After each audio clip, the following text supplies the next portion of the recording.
Excellent. So, welcome to day three, and yeah, thank you all for the regular faces and um, sticking with me this far. So, we've looked at a couple of topics in the way of how do we become more productive selves, whether at work or at home, so professionally or personally. And the first thing is about if you're going to improve, then how do we identify, right? Because this is kind of the self-reflective mode. It's on the self, but from a work perspective, what are the tasks that are wasting time or reducing efficiency? So how do we identify? We looked at that in the first session. And then the second problem is now that we've got those lenses to, the X-ray glasses to identify inefficiencies, and then we see everywhere, right? And then we get frustrated because there's too many things to work on. So in session two yesterday, we looked at effective ways to prioritize. Today, tomorrow, and Friday, we are going to look at today, tomorrow, Friday, we're going to look at how do we then implement or ways of implementing and making progress, because this is the part where the rubber hits the road. This is the part where we get stuck sometimes, and sometimes we get overwhelmed. So, we want to dedicate the next three sessions for different ways of looking at making traction. So today we're going to look at taking action and making progress. How can we keep moving, I guess. Keep walking, as the Johnny Walker brand says, tagline. And I'm going to share two techniques, or not techniques, but tips, I guess. I think today's session are going to be more prescriptive and tips, as opposed to we looked at frameworks in the previous sessions. And tomorrow, so once we start making traction and making progress, what's going to happen is we're going to come across individuals who may resist. So we need to be able to manage the stakeholders and and also influence the others. So tomorrow we're going to look at, because today we're going to know how to make effective progress and take good actions. And then the immediate hurdle is how do we influence and leverage that so that we make it as easy as possible. And on Friday, I want to look at how do we embed these things as a practice, kind of like that sustaining part. How do we make these a habit? So that's what's in store for the next 3 days. I've got a surprise for you today. I'll share that in the second half. So let's kick off. So the two things, right? So how do we make progress at work? Now I'm going to go right into, if we look at work scenarios of where do we congregate and where do we meet up with teams as a way of reviewing work performance and as a way of identifying where to focus on. Now, one of the things that most of us are aware with, and common to manufacturing, which is my background, these huddle meetings. And I've seen so many other areas where I've seen huddle meetings in non-manufacturing settings as well. Really unusual places. I was at a shopping center and I've seen at a bank branch, before lockdowns of course, bank branch, they were having the morning huddle. You could see, clearly it was a huddle meeting. That's not the unusual one. The real unusual one was at a shopping center, Rouse Hill Shopping Center, not too far from here. Outside in the courtyard, it was like, must have been the facility maintenance team, or next to the fountain. There they were all huddled up, and they were having their morning huddle meeting, and I was kind of like, oh, good on them. So I want to kind of narrow down on that part, and it could be in a meeting. So these things would always work in meeting settings, or specifically for huddle meetings. So let me swap cameras. wait for the surprise halfway through. Yeah, not now.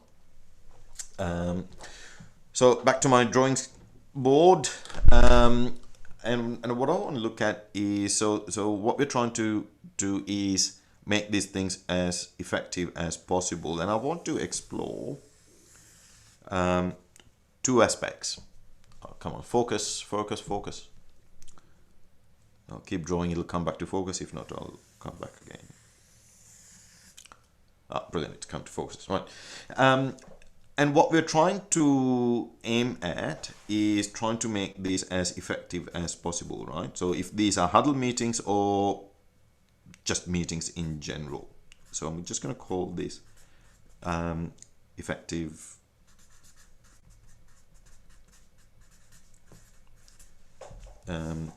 effective meetings, right? That's what we're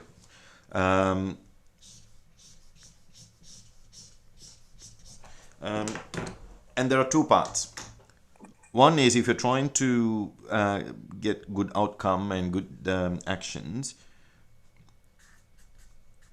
it's the effective setting, and there are three components to it.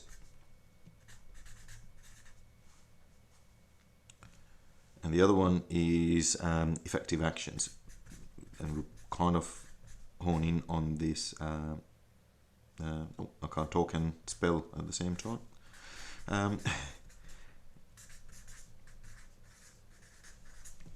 Effective actions, right? So they're the two things that we'll focus on. With effective settings, three parts.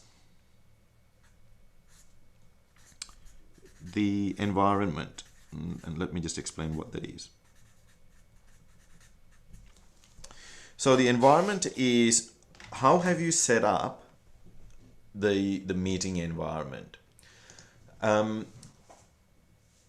Here's a good example.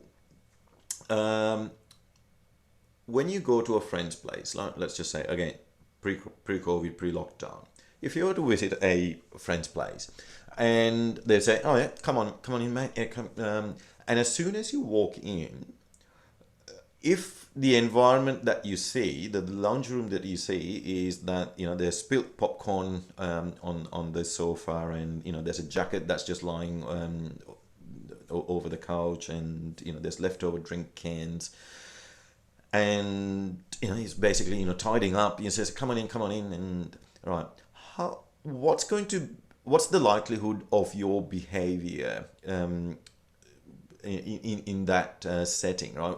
How are you going to behave in that setting? You're going to be asking, should I be taking my shoes off? You're going to worry about wiping your feet at the door. If you were given a soft drink, a cold one, would you worry about the stain that might leave if you were to just put that on the coffee table? Would you worry knowing that you just walked into this mess? Chances are no, right? So all of a sudden you're just going to go, oh yeah, looks like anything goes here. As opposed to if you walked into a house that looked like a high-end furniture showroom, pristine, chances are you're going to ask, do you want me to take the shoes off? If you were given a drink, you're not just going to plonk it there. You're going to look for a coaster or look something, right? Because the environment dictates our behavior, and that's what you need to keep in mind. So if you're going to get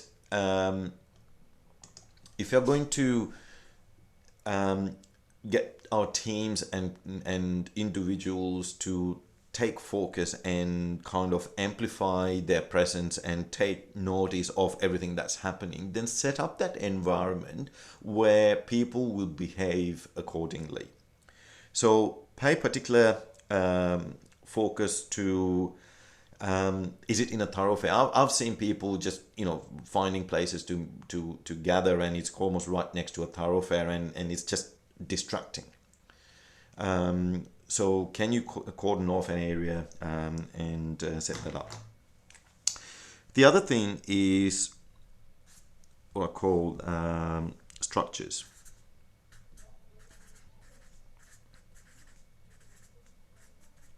So don't forget the basics such as an agenda, who's going to facilitate, what's the format, how do we talk through it. So just having those basics again helps us, and I've seen best of the best companies do this in 20 minutes, right? You can do a full site review for a large manufacturing site with 10 odd people, and you'd be in and out in 20 minutes, and everyone's across everything. Why? Because they have dedicated environments, they have a clear structure in terms of who's going to talk what, right? Where are the slides?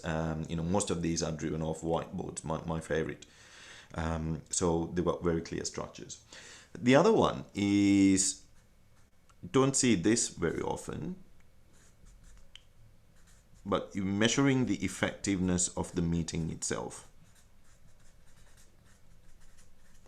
Right.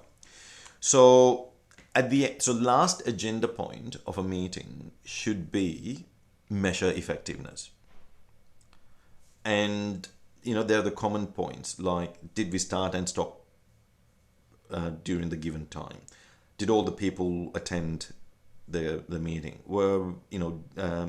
Did everyone come in prepared? Have all the actions been completed on time? They're kind of the common ones that just comes off straight to mind. And again, measuring these just typically on a red, green basis, and you do this daily, all of a sudden you start seeing trends. And again, it just creates that next level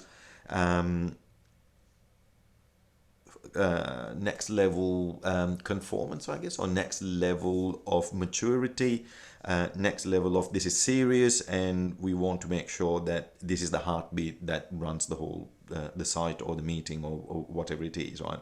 So setting those basic things in terms of the environment, the structures, and having a health check built into the process itself will help you to, again, make the most of how you set up the environment.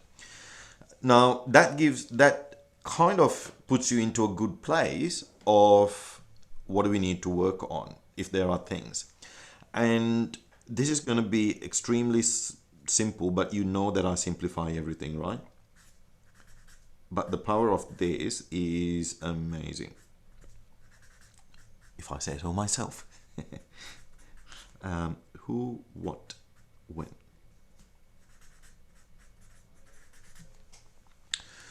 So the thing with actions is you need to know what constitutes, or when does an action need to be created, right? So I've seen where people congregate, they have the meeting, and they just walk away because they don't have triggers, or they don't have rules in terms of when should an action be captured on the board, right? It's almost just an update. It's not a daily review meeting, or it's not a progress meeting. It's just anybody can come and say anything, and it can be really bad, and it's almost like you can get away with any poor performance. You need to have conditions in terms of, if this thing is red, then an action must be captured. One of the things I look for when I walk around and I see meeting boards, and particularly where actions are captured, few things I look at. The date, for example, let me just come back up here. I look for dates, right? So on the column of when the tasks should have been completed. If any of the dates are older than today, then there's a problem with commitment on that team, or accountability, right? Because that means all the actions are now overdue. So I look for what are the dates on that thing. The other thing I look for is who's doing the work. So under the tab of who the action has been allocated to, single name, right? It has to be a single name. Can't have multiple people, because you can't share responsibility and accountability.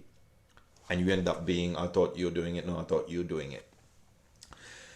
Sure, if an action needs support from another person, absolutely, that person can go and grab couple of other people to complete it, but it has to be one name who's accountable for updating and making sure that can is kicked further down the road. I've had this supply chain director.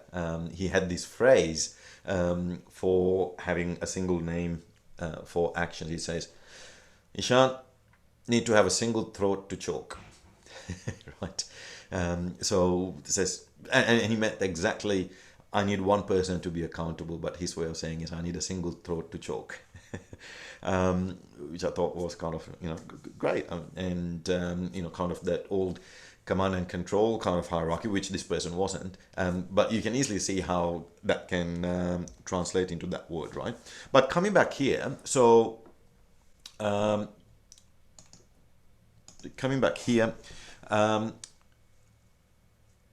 who is doing the work? So just that single name. What exactly? So what I mean by this is when something goes wrong, and let's pick a common one, machine's broken down, right? So we haven't produced the volume that we said we was going to produce today, right? Needs to be explored.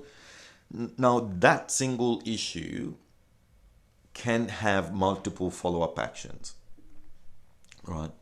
One of the actions could be, do we know what actually went wrong with the machine, and are we following up in terms of preventing that happening again, right? So if that's the thing, what I commonly see happening in workplaces is we actually write down the problem. So we write down on the action board, machine ABC broke down for half an hour or an hour, right? That's not a good way of capturing action. What we need to do is we need to create who is actually doing what. So the best way to write this is to start with a verb, right? So explore or follow up on the root cause of the machine failure, because that we can tick, right? Have you followed up?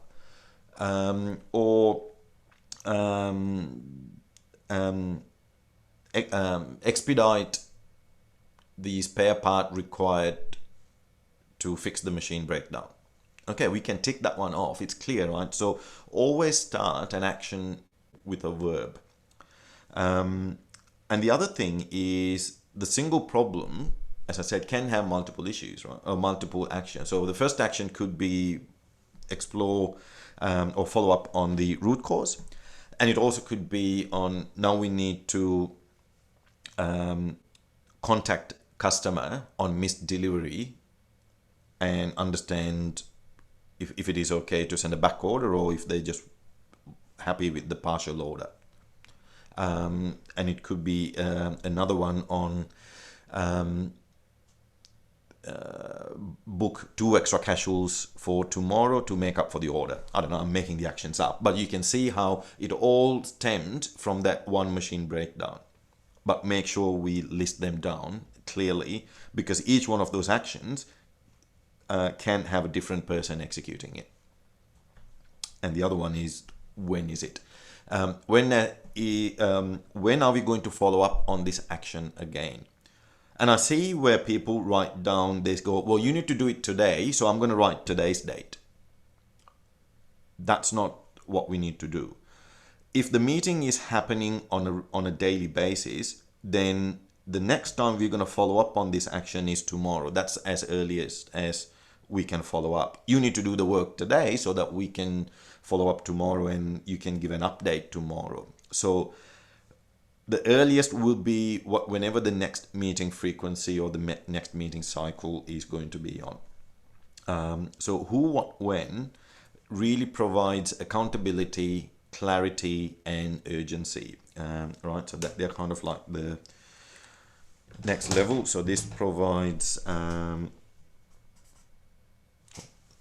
use the green pen, stick on the green side. So that's the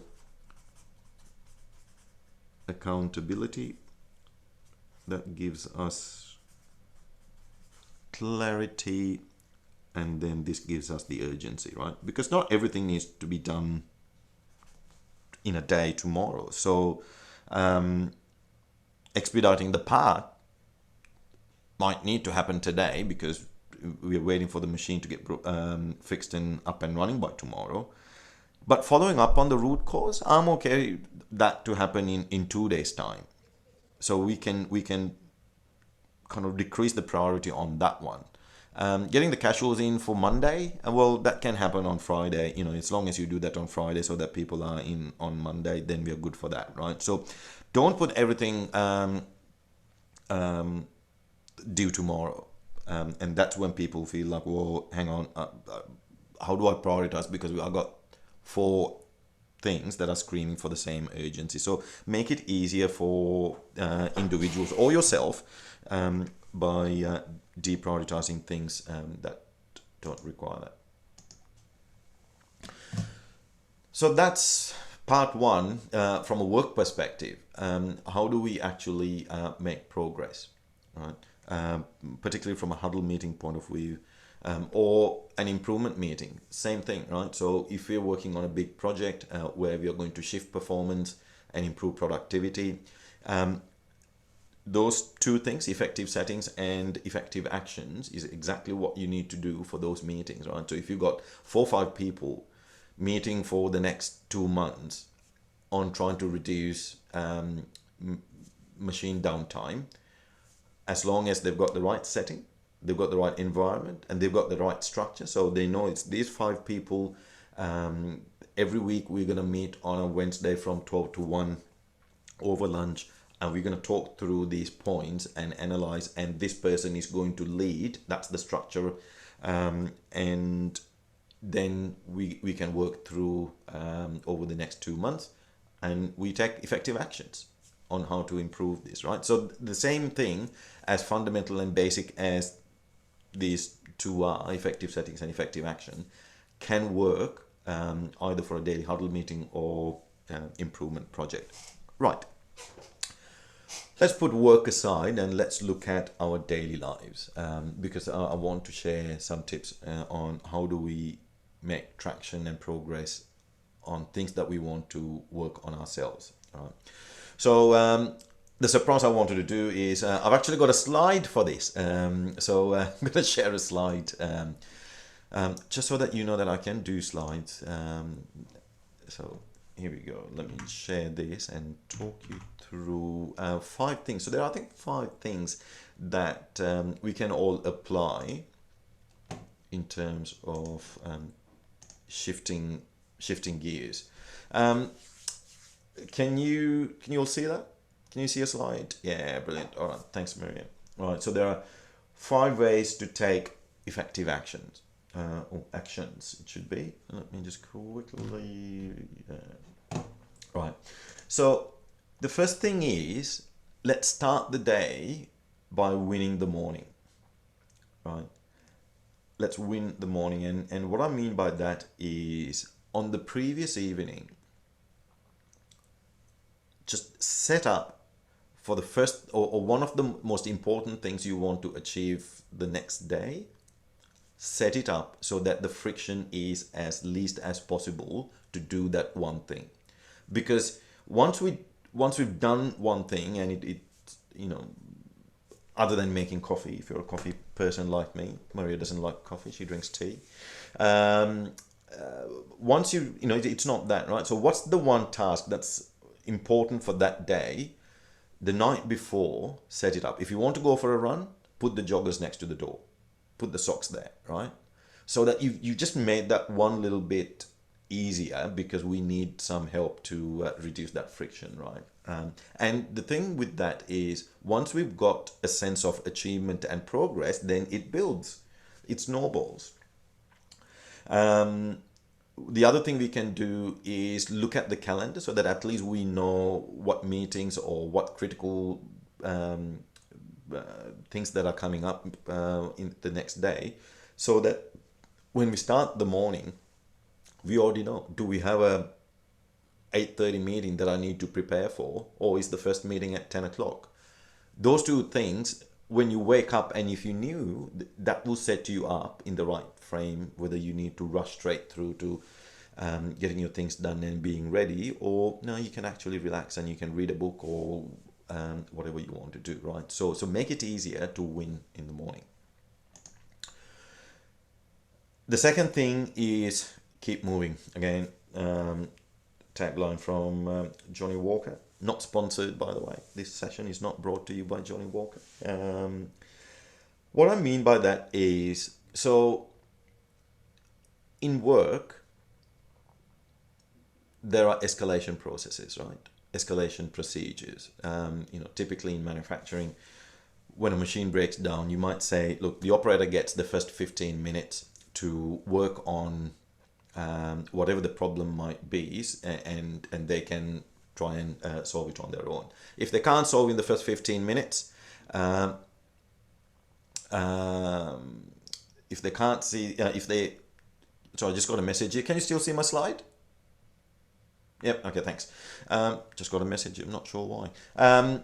So in manufacturing, yeah, the operator gets the first 15 minutes, right? If not, they need to call the team leader, and the team leader and the operator might try for another half an hour. If that doesn't work, they need to call the production manager, and then it needs to the managing director or whoever it is, right? So there are these escalation points. Similarly, now if you're working on ourselves, there's nobody else other than to escalate it to yourself. But if you are stuck on a task or a project for a bit longer than you want to, you can have a self-impose, I don't want to be stuck on a task or a project for any more than 20 minutes. If I feel like I'm not making progress on an issue or a task for any longer than 20 minutes, I'm going to do two things.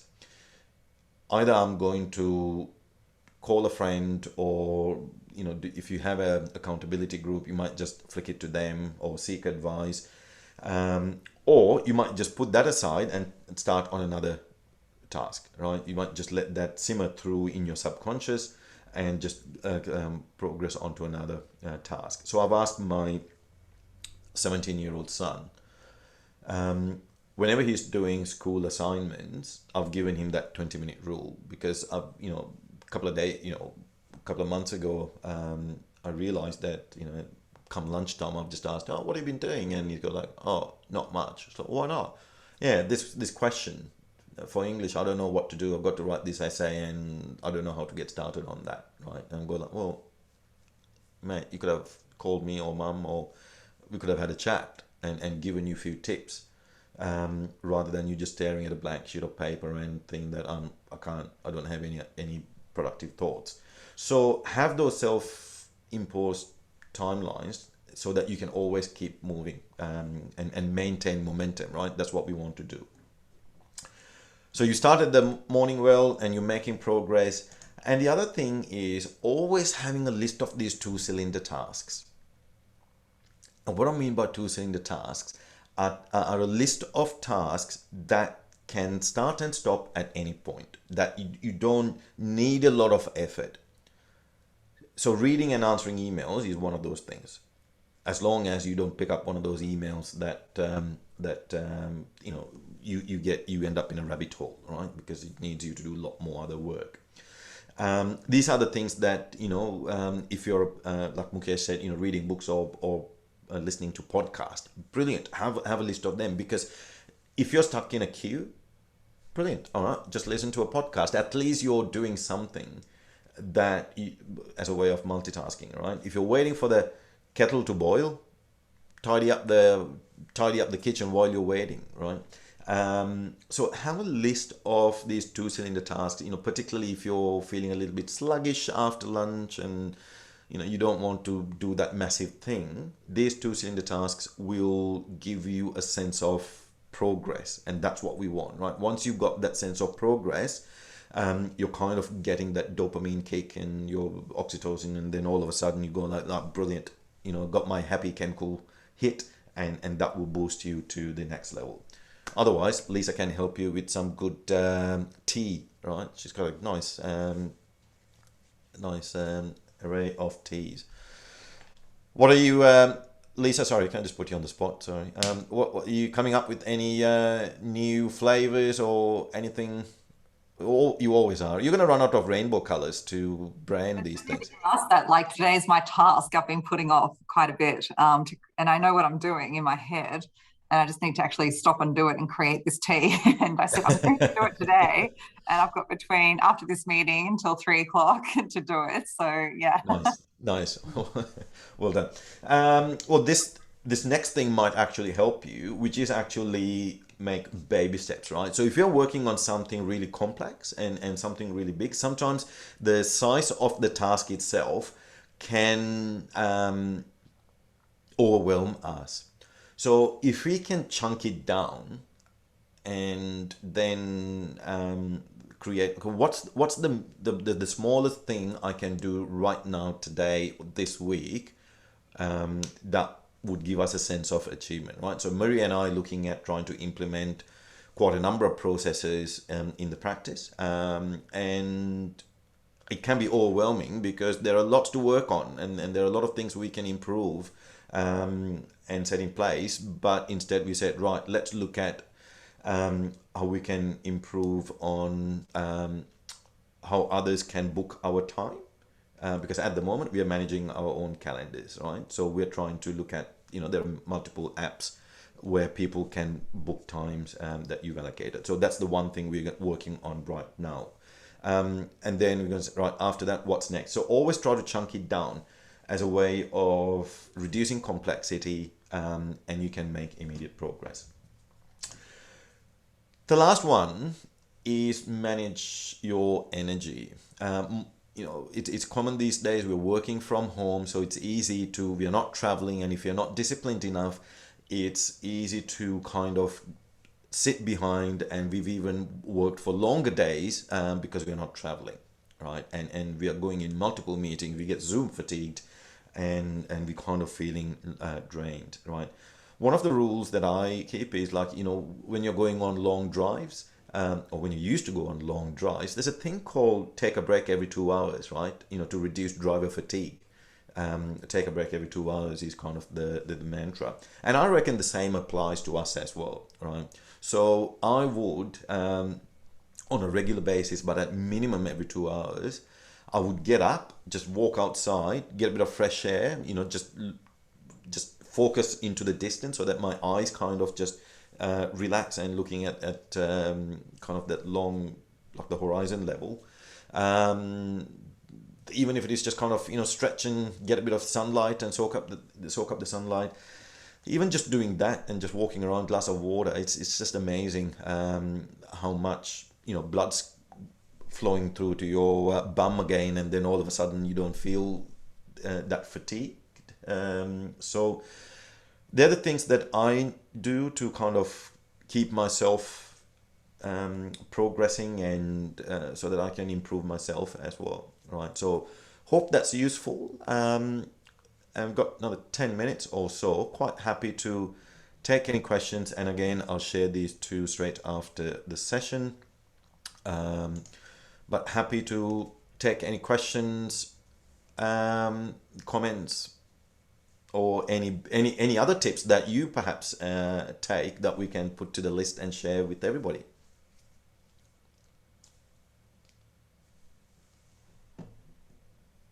Sorry, Sean, just one thing. So you had 5 effective actions. I got 3 cylinder task. What was after cylinder task? Okay, let me just put that up again. Sorry, did I not say that? That's all right. Oh, Is that yeah. clear? Sorry, it's my screen. I've got to move it around. That's all. Baby Yep. managing Yeah, here. baby Sorry. steps. Yep. But that's all right. I'll share the slides straight after the call. Yep, no worries. Thank you. All good. Any other questions or comments or builds? What's your favorite hack or tip? What do you do to keep your keep your energy up and make progress? Any tips?